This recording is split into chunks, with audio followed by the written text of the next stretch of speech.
Humanity's unseen ascent. The Galactic Assembly chamber buzzed with an undercurrent of unease. Beings from across the galaxy filled the concentric tiers of floating platforms, luminescent creatures pulsing with light, crystalline life forms refracting the ambient glow, and shadowy figures that seemed to ripple like liquid. High Chancellor Velron's resonant voice commanded their attention. We gather today to address a species that defies precedent. They call themselves humans. The hologram at the center of the chamber displayed a vibrant blue and green planet, Earth, rotating serenely in space. Velron gestured, and the hologram transformed, showing humanity's evolution, primitive tools, roaring engines, and rockets piercing the atmosphere. In less than 3 centuries, they have transitioned from splitting atoms to colonizing moons and distant planets. Their adaptability and creativity rival any advanced civilization. A sharp ripple of dissent echoed from one of the crystalline delegates. Yet their progress lacks harmony. They thrive amidst chaos and division.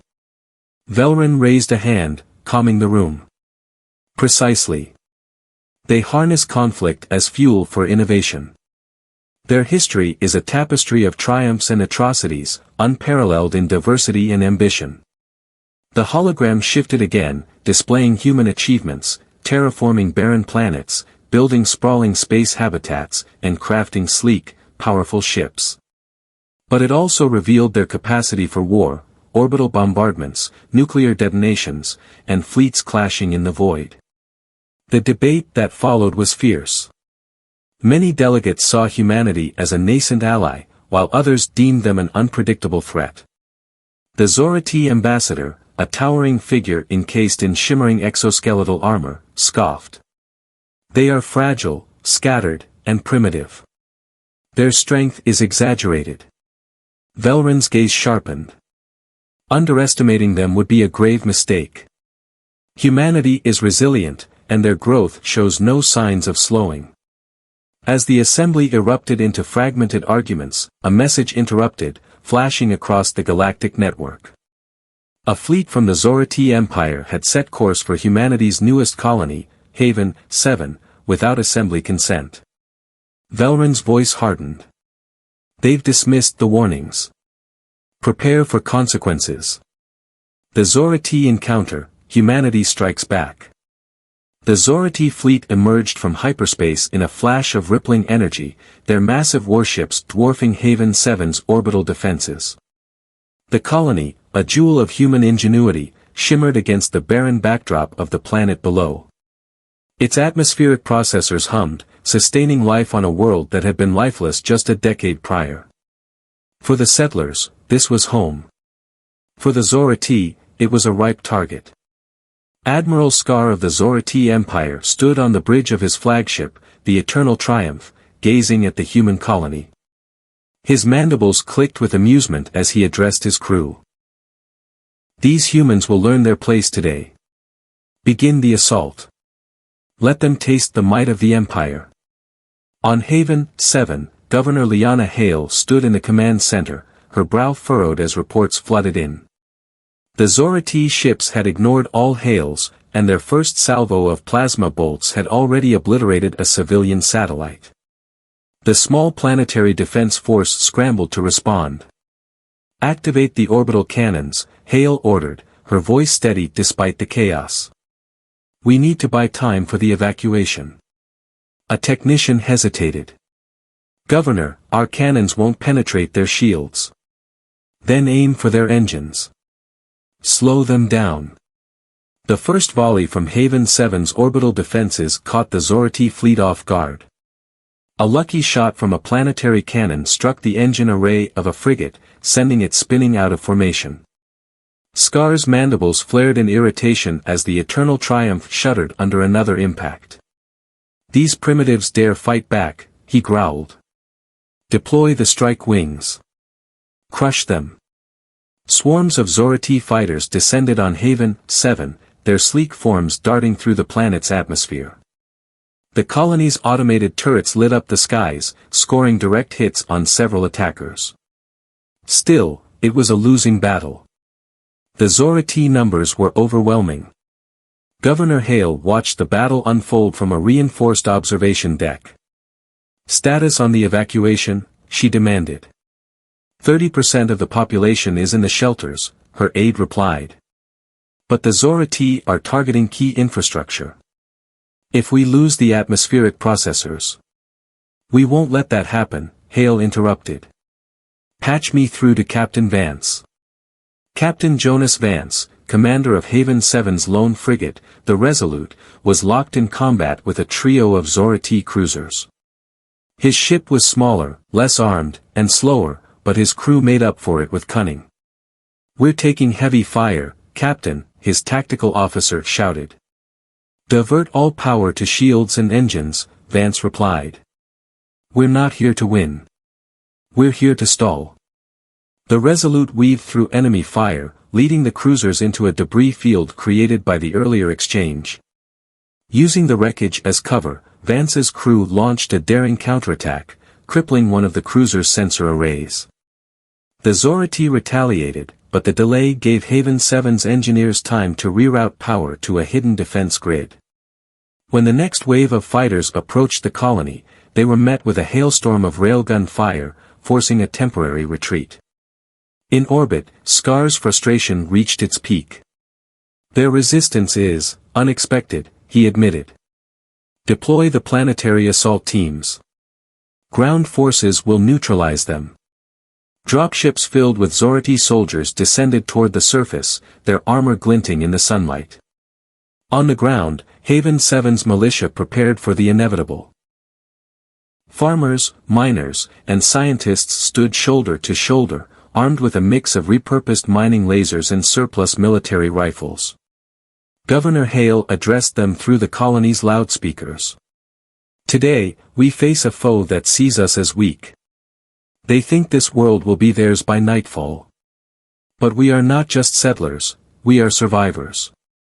We will fight for our homes, for our families, and for humanity. Stand strong."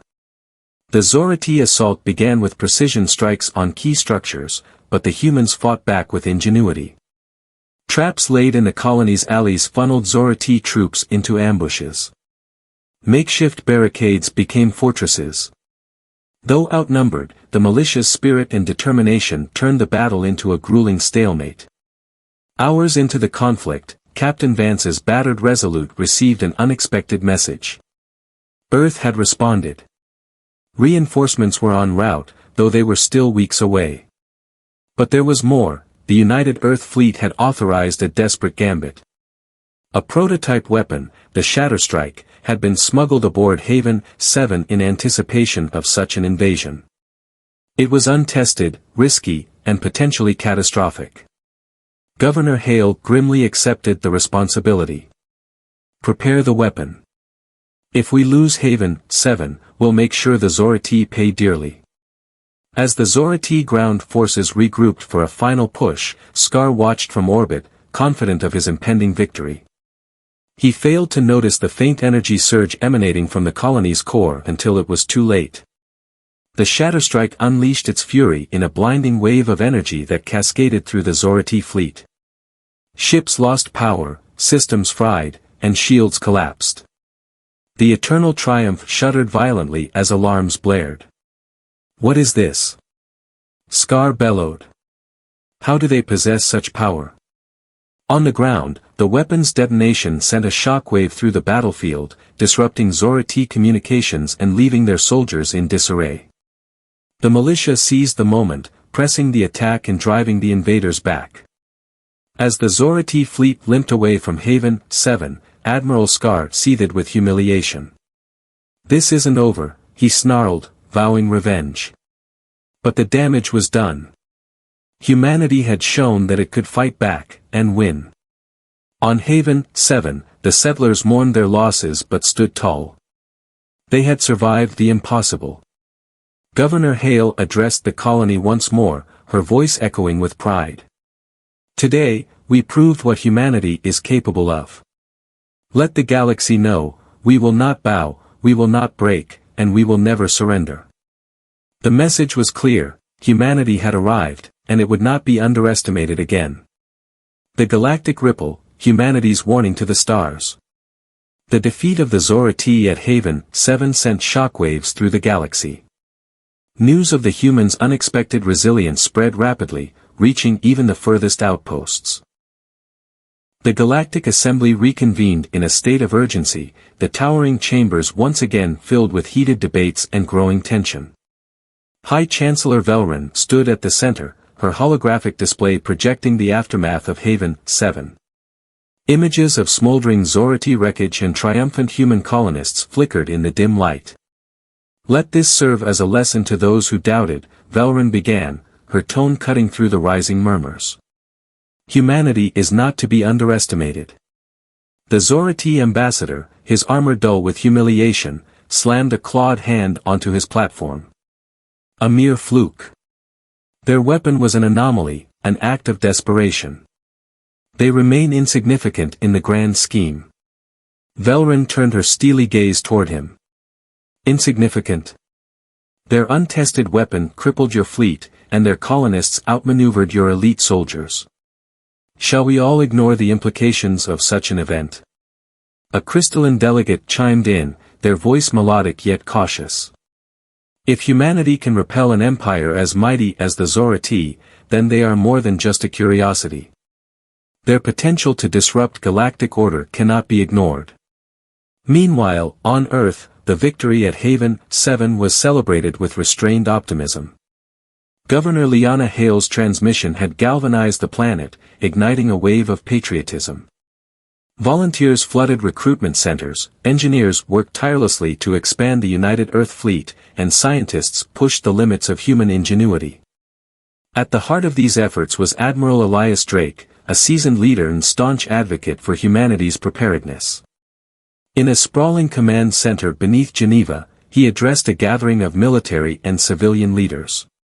"The Zora-T have tasted defeat, but this is only the beginning," Drake said, his voice steady and commanding. "Their pride will demand retribution, and others in the galaxy may seek to test us as well. We must be ready." Dr. Nida Carter, a brilliant but unorthodox scientist, stepped forward with a proposal that caught everyone's attention. "If the Shatterstrike taught us anything, it's that unconventional thinking is our greatest weapon. I propose the Aegis Initiative, a network of orbital platforms equipped with next-generation shields and offensive capabilities." Her plan was ambitious, requiring vast resources and collaboration across Earth's colonies. But after Haven 7, few questioned the necessity of bold measures. Far from Earth, the Zora-T Empire licked its wounds. In a massive war council aboard the Eternal Triumph, Admiral Scar faced his emperor. Zorathian hierarchies were unforgiving, and failure was not tolerated.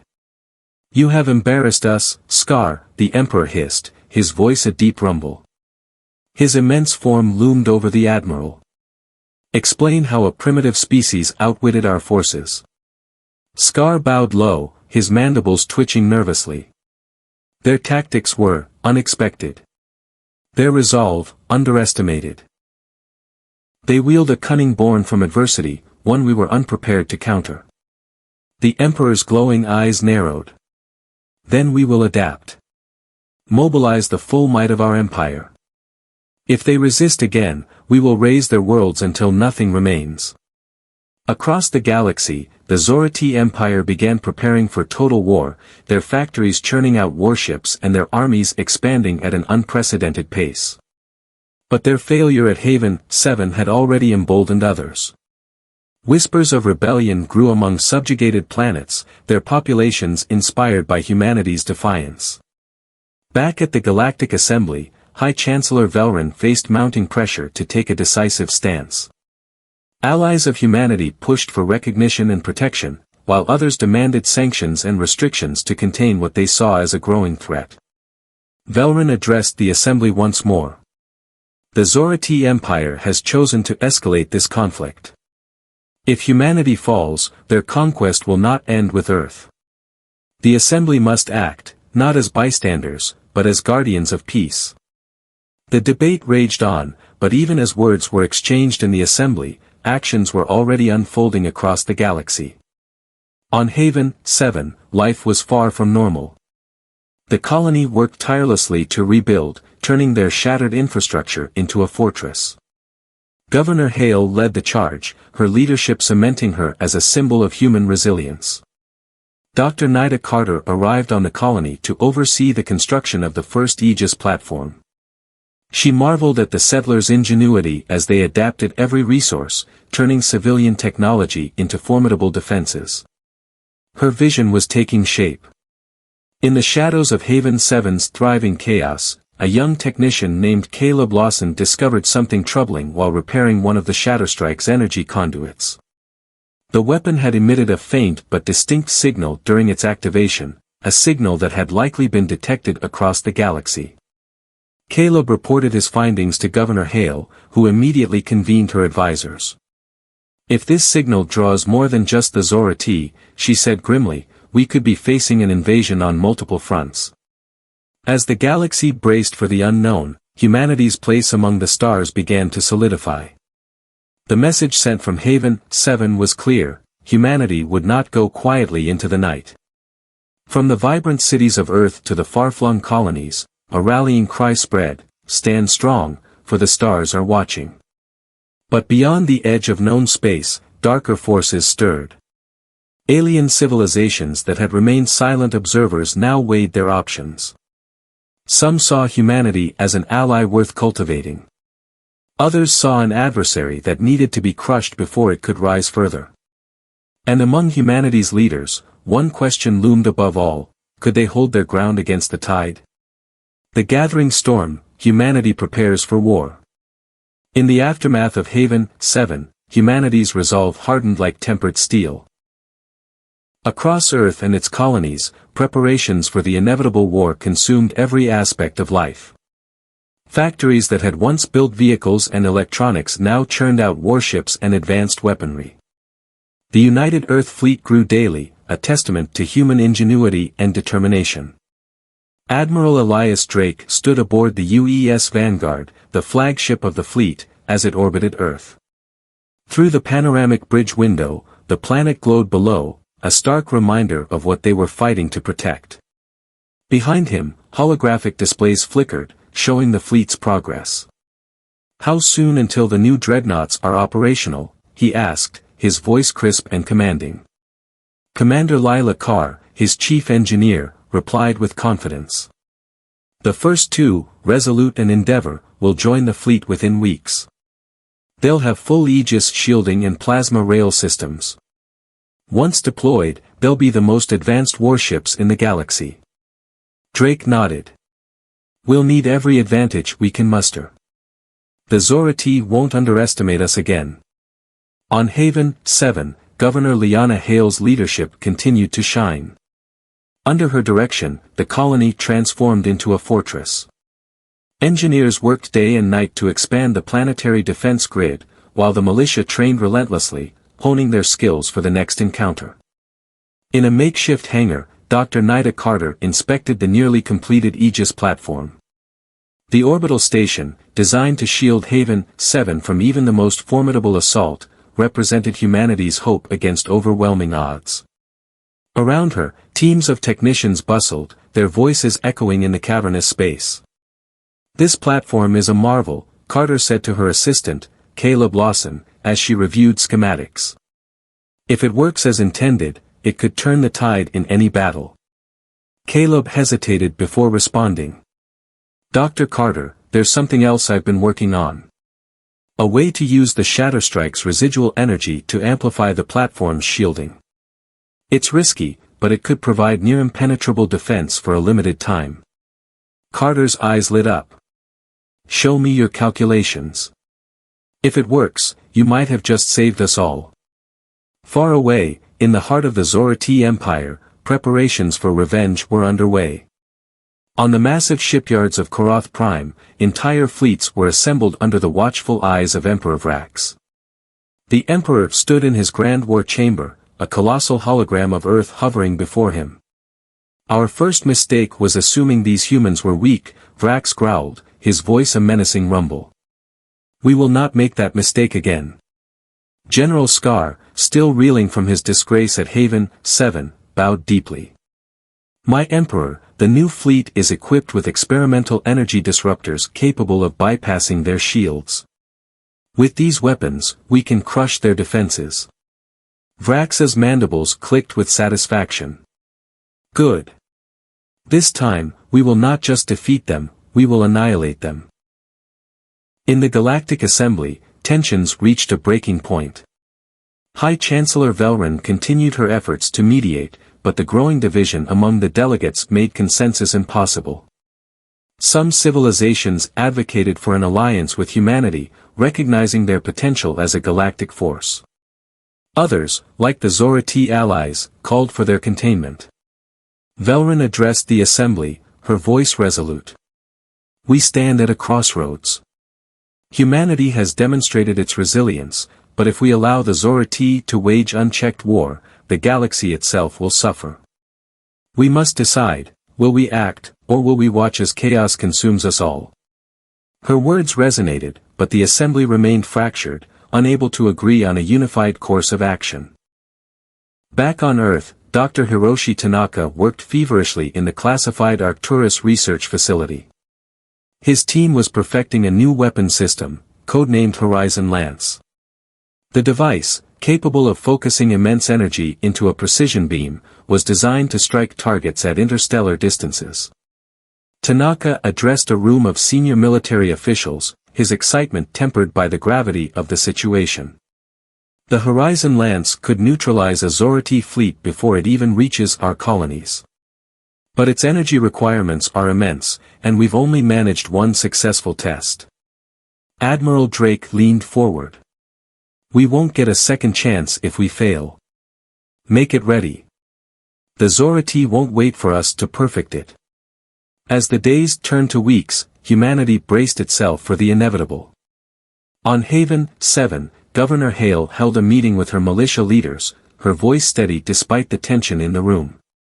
We know they're coming, she said. Our job isn't just to survive, it's to show the galaxy what humanity is capable of. Every minute we hold them off buys time for Earth to strengthen its defenses. We are the first line, and we will not falter. Across the galaxy, the Zorati fleet began its final preparations. Emperor Vrax stood aboard the command deck of the Eternal Triumph II, his flagship. The ship's sleek, insectoid design bristled with weapons, its hull reinforced with the Empire's most advanced alloys. Set course for Haven 7, Vrax commanded. It's time to extinguish this flame before it becomes a wildfire. As the Zorati fleet entered hyperspace, the galaxy seemed to hold its breath.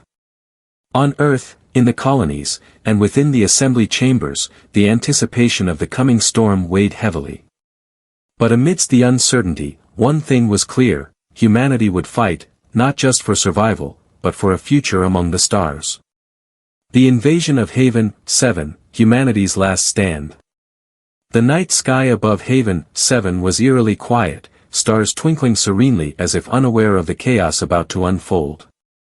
Governor Liana Hale stood atop the central defense tower, gazing upward.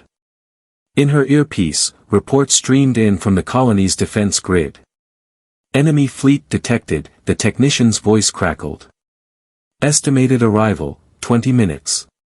Hale took a deep breath, steadying herself. The settlers of Haven 7 had turned their colony into a fortress, but against the full might of the Zorati Empire, it felt like a sandcastle facing a tidal wave. Yet surrender was not an option. All units, Hale spoke into the colony-wide channel, her voice calm and resolute. The time has come.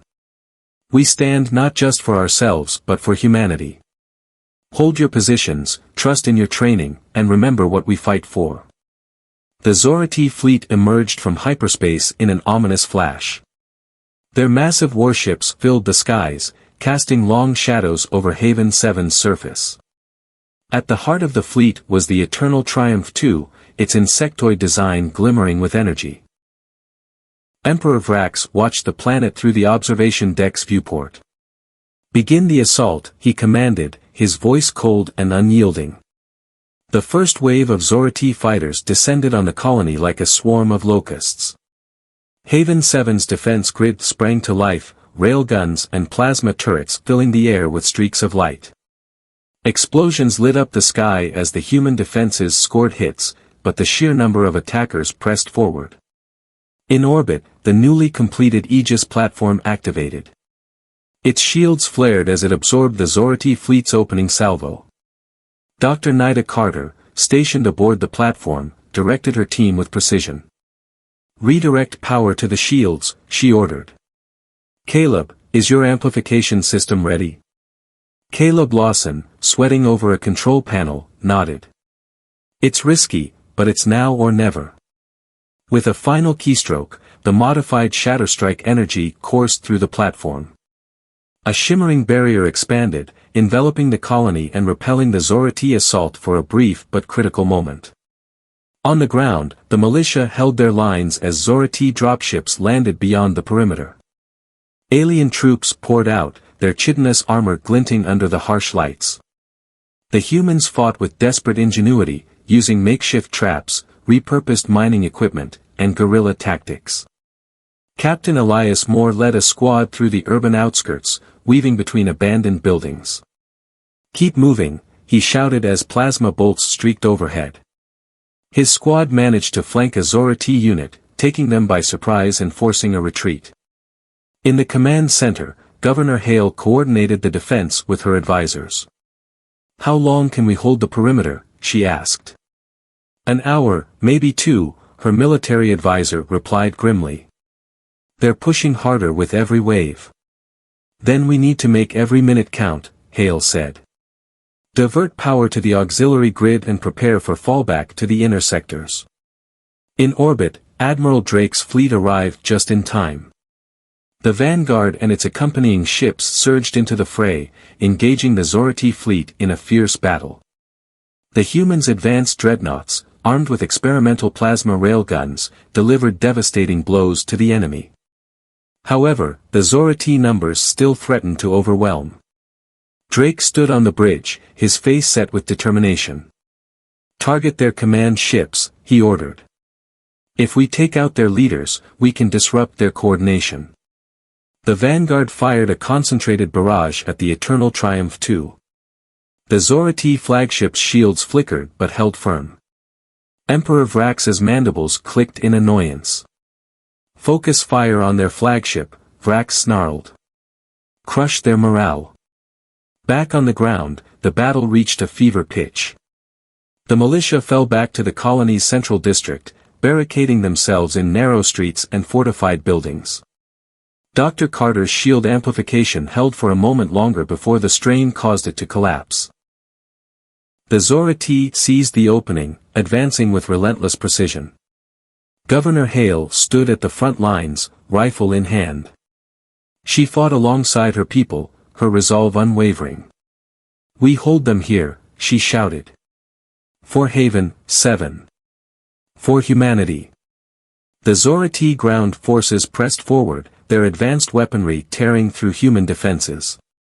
But for every inch they gained, they paid a heavy price. Human ingenuity and defiance turned the battle into a war of attrition. Above the battlefield, the Aegis platform launched a desperate countermeasure. Dr. Carter and Caleb activated the platform's experimental energy cannon, directing a massive beam at the Zorati fleet. The blast obliterated a cruiser and damaged several nearby ships.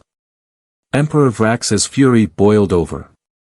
"Enough of this," he growled. "Deploy the fleet's disruptors. End this pathetic resistance." The Zorati unleashed their experimental energy disruptors, bypassing human shields and targeting key installations. The Aegis platform took a direct hit, its systems failing in a cascade of sparks. Dr. Carter and her team barely managed to evacuate as the station began to break apart. On the surface, the battle reached its climax. The Zorati broke through the final defenses, their troops storming into the colony's heart. But humanity's spirit refused to falter. Captain Moore and his squad launched a daring ambush, drawing the enemy into a trap that collapsed a key structure, cutting off reinforcements. Governor Hale, wounded but still fighting, rallied the remaining defenders for a final stand. As the Zorati closed in, a sudden surge of energy lit up the battlefield. The Horizon Lance, activated from orbit, unleashed its full power. The beam tore through the Zorati forces, obliterating their forward command and forcing their fleet into retreat. Emperor Vrax, realizing the cost of continuing the assault, ordered a reluctant withdrawal. The Zorati fleet vanished into hyperspace, leaving Haven 7 scarred but victorious. As the smoke cleared, the survivors emerged from their shelters. Governor Hale, bloodied and exhausted, stood amidst the rubble and addressed her people. "We've shown the galaxy what humanity can endure.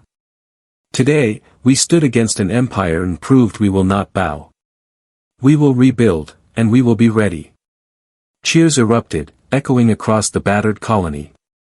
Humanity had endured another trial, but the war was far from over. The turning point, humanity's strategic offensive. The victory at Haven 7 came at a heavy cost, but it marked a decisive moment in humanity's struggle. Across Earth and the colonies, news of the battle ignited a sense of unity and purpose. Recruitment centers overflowed, industries worked around the clock, and the brightest minds gathered to craft a plan that would ensure humanity's survival, and push the fight to the Zorati Empire. Admiral Elias Drake stood before a massive holographic display in the United Earth Fleet's command center. The room was alive with activity, officers exchanging data and preparing for the next phase of the war. The battle lines were clear, but for the first time, humanity had a chance to strike back. "Ladies and gentlemen," Drake began, his voice resonant with determination, "we've spent months defending our colonies, reacting to every move the Zorati make. That ends now. It's time to take the fight to them." The room quieted, every eye on the Admiral as he pointed to a glowing red marker on the hologram. "This is Korath Prime, the heart of their war machine. It's heavily fortified, but intelligence suggests vulnerabilities in their orbital supply chains. If we can sever their logistics, we can cripple their ability to wage war."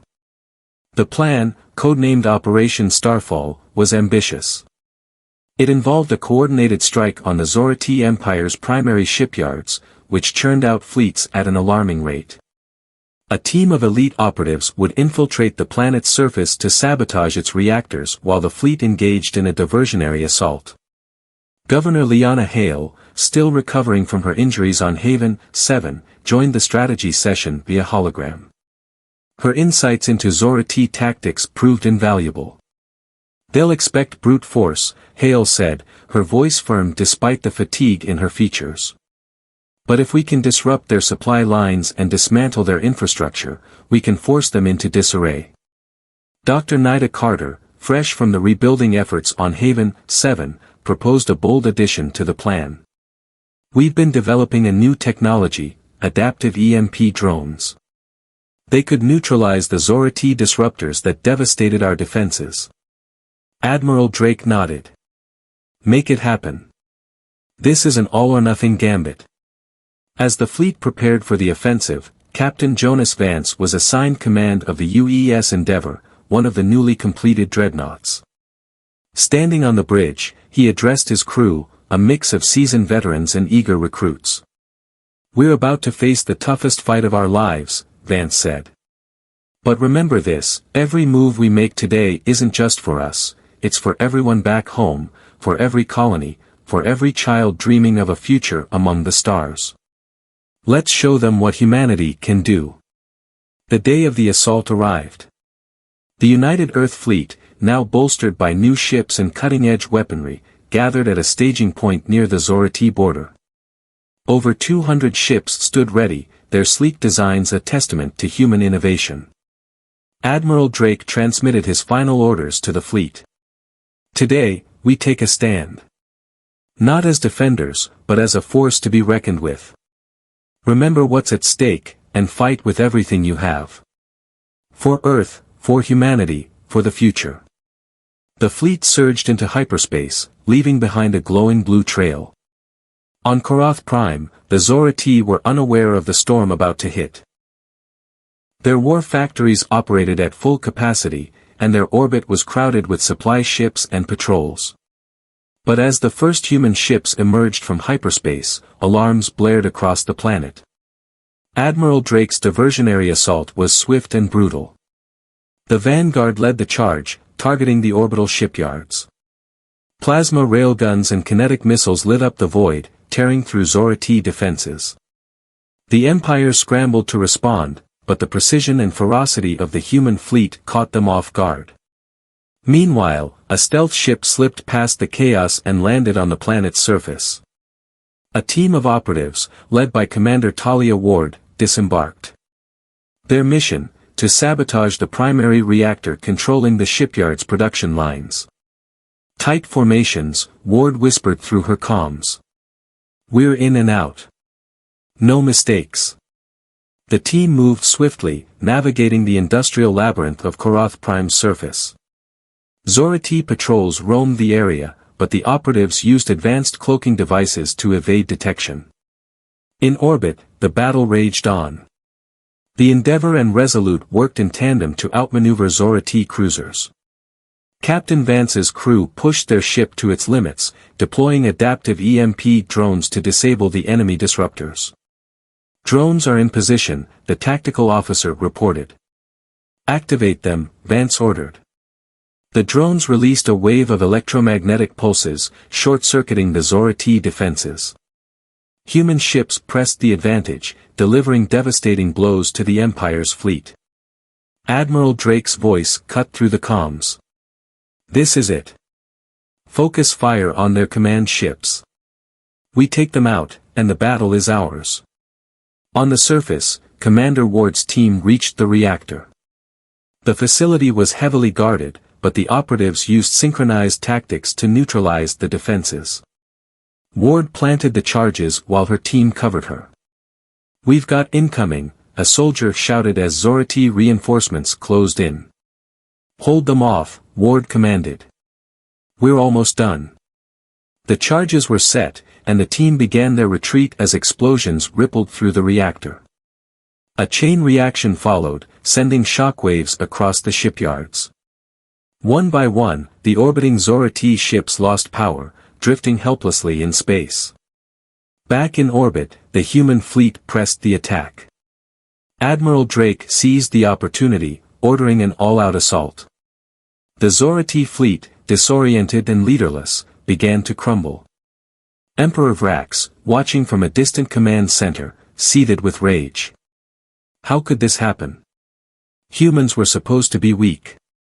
As the remaining Zora-T ships retreated, the United Earth Fleet stood victorious. The operation had succeeded beyond expectations. Humanity had not only struck a crippling blow to the Zora-T Empire but also demonstrated its ability to challenge any galactic power. In the aftermath, Admiral Drake addressed the fleet. His voice carried the weight of triumph and resolve. This victory is more than a battle won, it's a message. Humanity will not be subjugated. We will rise, adapt, and thrive. Let the galaxy know, we are here to stay. Cheers erupted across the fleet as the humans began their journey home, knowing the war was far from over but confident in their ability to shape the stars. Humanity's dawn, a new galactic order. The aftermath of Operation Starfall rippled across the galaxy like a supernova. The Zora-T Empire, once an unyielding juggernaut, was left reeling from the catastrophic blow dealt by humanity. Their once mighty fleets were in disarray, their shipyards crippled, and their dominion over their territories faltered as rebellious systems seized the opportunity to rise. On Earth, the mood was triumphant yet tempered by the sacrifices made. The United Earth Fleet had proved itself not just as a defensive force but as a symbol of humanity's potential to lead. Admiral Elias Drake stood before a packed hall in Geneva, delivering a speech that would echo in history. This is not just a victory for humanity, Drake declared, his voice steady and resonant.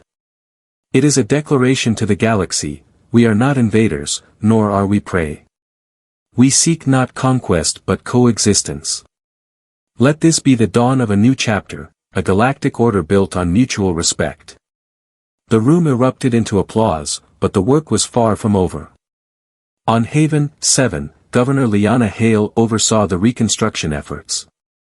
The colony had become a symbol of resilience, its people determined to rebuild stronger than ever. New defense systems, powered by Caleb Lawson's enhanced energy designs, were installed, ensuring Haven 7 would never be caught off guard again. Dr. Nida Carter, now head of the newly established Galactic Technology Initiative, visited the colony to unveil the second-generation Aegis platform. Sleek and formidable, the platform symbolized humanity's technological leap. "This isn't just a shield," Carter explained to a crowd of settlers. "It's a promise. A promise that humanity will protect its own and extend a hand to those who share our vision." In the Galactic Assembly, High Chancellor Velren took the podium for a special session. The holographic display behind her projected images of humanity's victories and their alliances with newly liberated systems. "Humanity has shown not only strength but the capacity for unity and innovation," Velren said, her voice steady and commanding. "They are no longer a species to be observed but one to be respected. I propose humanity's inclusion in the Assembly as a full-member civilization." The chamber buzzed with mixed reactions. The Zorati ambassador, his armor tarnished with defeat, snarled. "They are disruptors. Their rise has brought instability to the galaxy." A crystalline delegate countered, "No, their rise has brought balance. They've shown that even the mightiest empires are not invincible. Perhaps it is time for us all to rethink our place in this galaxy." The vote was cast, and by a narrow margin, humanity was granted full membership in the Galactic Assembly. It was a historic moment, solidifying Earth's place among the stars. Meanwhile, the Zorati Empire struggled to recover. Emperor Vrax sat in his war chamber, his mandibles twitching with suppressed rage as reports of rebellion and loss streamed in. Advisors spoke of insurrections on subjugated worlds, their people emboldened by humanity's defiance. "We underestimated them," Vrax admitted bitterly to General Scar, who now served as his only trusted confidant. "But we will adapt. This war is not over." Yet the Zorati Empire's once unquestioned dominance was no longer assured. Former allies distanced themselves, and the rebellion spread like wildfire.